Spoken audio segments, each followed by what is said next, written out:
কেউ বলে যদি ওয়াকফ নিয়ে আন্দোলন করতে হয় দিল্লিতে যান, এখানে নয়।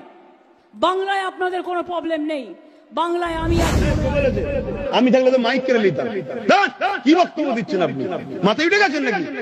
খোদার কসম করে বলছি, আল্লাহ জাত পাকের কসম করে বলছি, ও সিএম পিএম তো কি হয়েছে? অন্যায় অন্যায় কি করবি তুই? আমার মেরে দিবি? মরণ তো একদিন এমনি হবে, করবো না, আমার কিছু ক্ষতি হবে? ক্ষতিটা কিন্তু আপনাদের হচ্ছে, আরো হবে।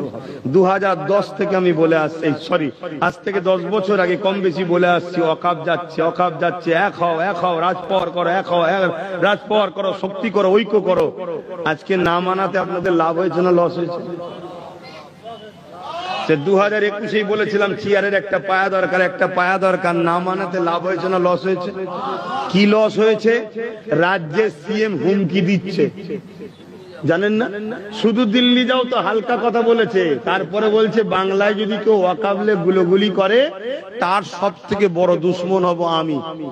তার মানে মসজিদ, মাদ্রাসা, কবরস্থান, ঈদগাহ, খানকা কেন্দ্র সরকার নিয়ে নেবে, রাজ্য সরকার বলছে বাধা দিবি না, যদি বাধা দিতে যাস, আন্দোলন করিস, তোর দুশ্মন সব থেকে বেশি আমি হব। কথা মাথায় ঢুকছে না? এর জন্য দোষী রাজ্য সরকারকে কি দেবো? দোষ আমাদের আছে না? না। আর আমাদের মধ্যে সব থেকে বেশি দোষ কাদের?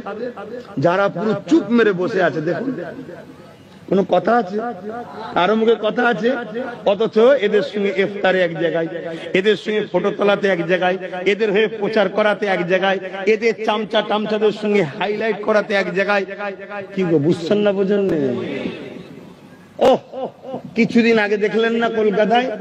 হ্যাঁ, আমি তো বললে আমার অনেক ইমামরা রেগে যায়, আবার এই ইমাম সাহেব আমার বিরুদ্ধে লেগে কিচ্ছু হবে না আমার, কিন্তু আল্লাহ দোহাই দিয়ে বলছি, রাগ না করে পরিবর্তন হও। ভুল মানুষের হতে পারে, তাদের সামনেই বললো দিল্লি চলে যাও। কেউ একজন বললো আপনি কি বলছেন?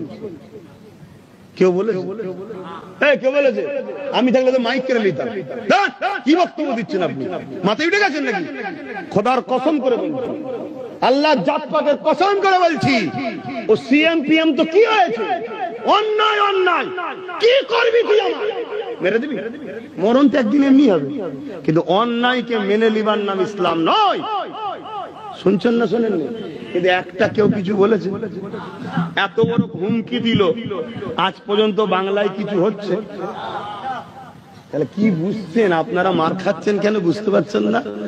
আপনাদেরকে মার খাওয়াবার জন্য বিক্রি করে দেওয়া হয়েছে, আপনাদেরকে মোটা অঙ্কে হুকুমতরা কিনেছে। শুনছেন তো নাকি? মোটা অঙ্কে, কথা বলছে না তো, কিনেছে আপনাদের ঘরে। আর এই বিক্রি করেছে কে? তথাকথিত পীর, পীরজাদা, মুফতি, মাওলানা, এক শ্রেণীর ইমামরা বিক্রি করেছে, কোটি কোটি টাকায় আপনারা বিক্রি করেছে। এবার এই জায়গায় আপনারা নিরুপায়। এ থেকে উদ্ধার হওয়ার রাস্তা আছে, আমি আবার বলছি রাস্তা আছে।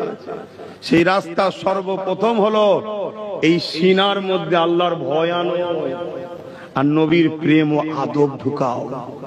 দরুদ ছাড়া ঘুমাবে না, নামাজ ইচ্ছা করে কাজা করবে না, সেজদাই পরে তওবা করো, মালিক যা হয়েছে হয়েছে মাফ করে দেন, এগুলো করো। এর পাশাপাশি ওসিলা হিসাবে নিজেদের রাজ পাওয়ার তৈরি করো। কষ্ট হলো কারো? কারো কষ্ট হয়েছে না? মনে হচ্ছে